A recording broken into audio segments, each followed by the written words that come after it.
let's see what this thing can do. Third gear. Oh, crikey, here we go. Turbo kicks in.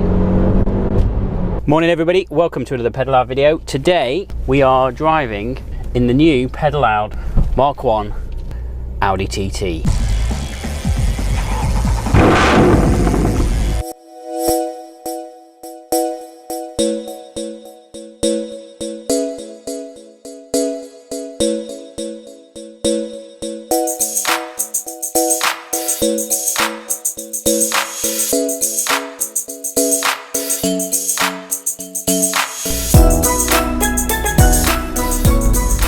So welcome to this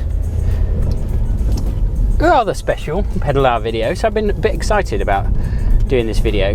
The new daily driver replacement for the Mazda 3 is an Audi TT, which is what I'm driving now, which is the car that I wanted right from the start, really, instead of a Mazda 3, but I couldn't really find one around the price point that I was prepared to pay. Anyway, I since have found one, and I thought I'd do this little first impressions video of the Audi TT, driving it to work on the first time. I plan to do a few more videos with this Audi TT over the next few weeks, so hopefully I'm going to do a why I bought a Mark 1 Audi TT. Hopefully I'll do a review of the Audi TT. And also I thought it might be a good idea to do a video on the prices of the Mark 1 Audi TT and what's happening with them. They do seem to be ridiculously cheap Audi TTs at the moment, despite the motoring press talking them up a lot. So I thought I'd do a little piece on the values and future values of the Mark 1 Audi TT, just to see if I can decompose a little bit about what's going on there and give folks hopefully some reassurance that their, I'm going to say, investment in a Mark 1 Audi TT is warranted, and that if you do have one and it works, don't try and scrap it for parts. My view is keep hold of them, because I'm a petrol head and car enthusiast, and I don't believe in scrapping cars for the sake of it, purely for financial gain. Anyway, so we're into first impressions of this car. So this is the first Audi that I've ever had, which is something of a novelty for me, because I'm really enjoying it. I love the solid feel of this car. So I bought it a couple of weeks ago, been running the Mazda while it's been for sale, and now 1st of Feb switched over, got the TT tax. So I've been out in this car once to test drive it, once to drive it back on the day on some day insurance, and that's 2 times, and then taxed it last night 1st of Feb and went out after midnight because I thought why the heck not, and did a little bit of a very short road drive around some back roads where our house is, and really enjoyed it, because what a great little car they are. I mean, if you're after something that sort of gives you a reasonable degree of driving dynamics, the roads where I was driving last night were a bit wet, quite twisty and bendy, and slightly lesser cars that I've driven in the past probably would have no doubt come unstuck on those roads in those sorts of conditions, whereas this Audi TT, with its very clever Haldex Quattro system, which I'd love to learn more about how it works, because it is extremely clever. Coming from having had mostly rear-wheel drive cars, it's a real nice treat to be able to drive a four-wheel drive sports car. I have driven in the past 996 Carrera 4S, so that was probably the most four-wheel drive sports car I've driven in the past, and obviously owned loads of four-wheel drives that weren't sports cars, that were actual proper four-wheel drives. And yeah, this Audi TT, I suppose, comparing it to that 996 C4S, doesn't seem as heavy on the front end, which is nice. I don't know, the C4S seemed very heavy. This doesn't feel as heavy.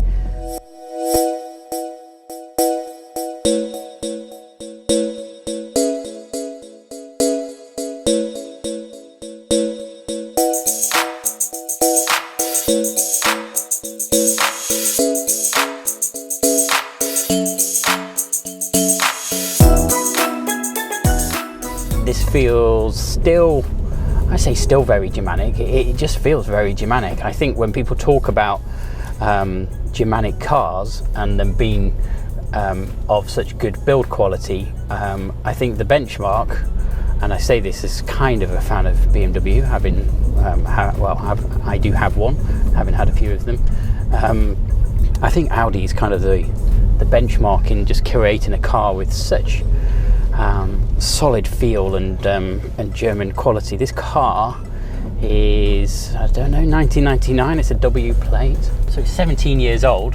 It has nearly 126,000 miles on the clock, and I sold it for the Mazda 3 daily driver, previous daily driver, with 79,000 miles on the clock. And this car feels A, tighter, and B, so much more well put together, and C, so it's A, tighter, B, more well put together, C, like a new car. It feels like a new car, whereas the Mazda 3 was a great car, but it just didn't feel as strong and as tight as this Audi does. You can tell this Audi is from the Volkswagen Audi group.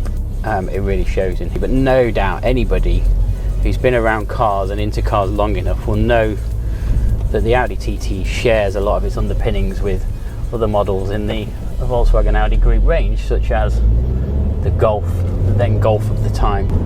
I've not really had a whole lot of exposure to Golfs over the years. I have had one, I think it was the Mark III, which I quite enjoyed for a little bit, and I did enjoy it quite a lot. And so driving this, it feels very similar. It's a bit of a treat, but you get with it all of the panache of an Audi TT, panache, quality, style, design. It's kind of why you buy one of these things. And at the time of life where I'm at, I think all of those things are really quite appealing. I quite enjoy sitting in this car and feeling the quality of it. It's really cool. So my first impressions are really good. If you're into cars and you want something a little bit different that doesn't cost the world to buy and doesn't cost the world to run, and does look pretty cool, and you want that German build quality, the Audi TT really is hard to beat. I love the interior in here. It's tight in here, don't get me wrong, but it's not massively tight. There still feels like there's plenty of room in here. It still feels very, very airy and spacious for the driver, which is just brilliant. There's back seats in the back. I love it. I think I'd rather be driving to work in a 17-year-old, ridiculously cheap, let's hope they don't stay ridiculously cheap for long, German-made Audi TT with the style that this car has, than I think any other car, any modern Euro box. Those things just don't appeal to me. If you're in the market for a kind of cool, funky looking 4-seater car, and you like your cars and you're into cars and you don't have a huge pot of money, please, for goodness sake, don't buy some Euro box thing. Get a Mark 1 Audi TT. Why would you not want to buy one of these cars?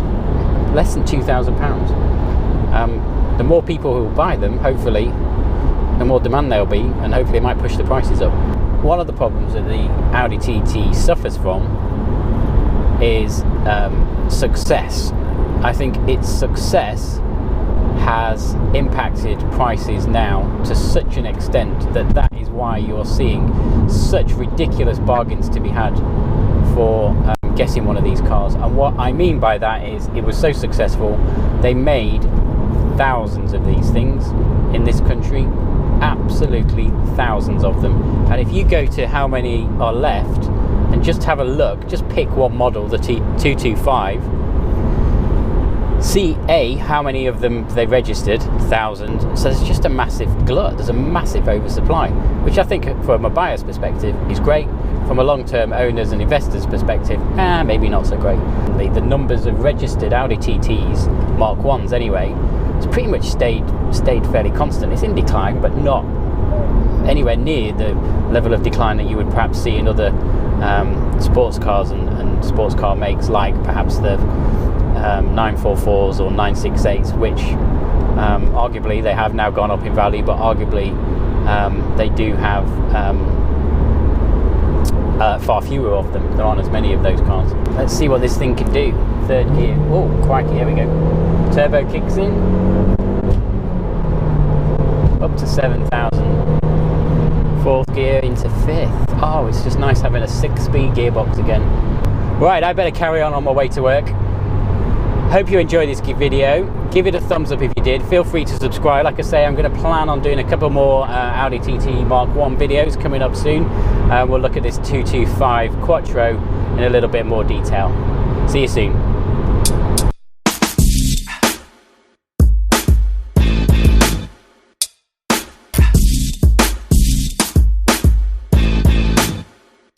Mazda 3 was launched in 2003, replacing the old Mazda 323. First gen versions like this one were designated BK.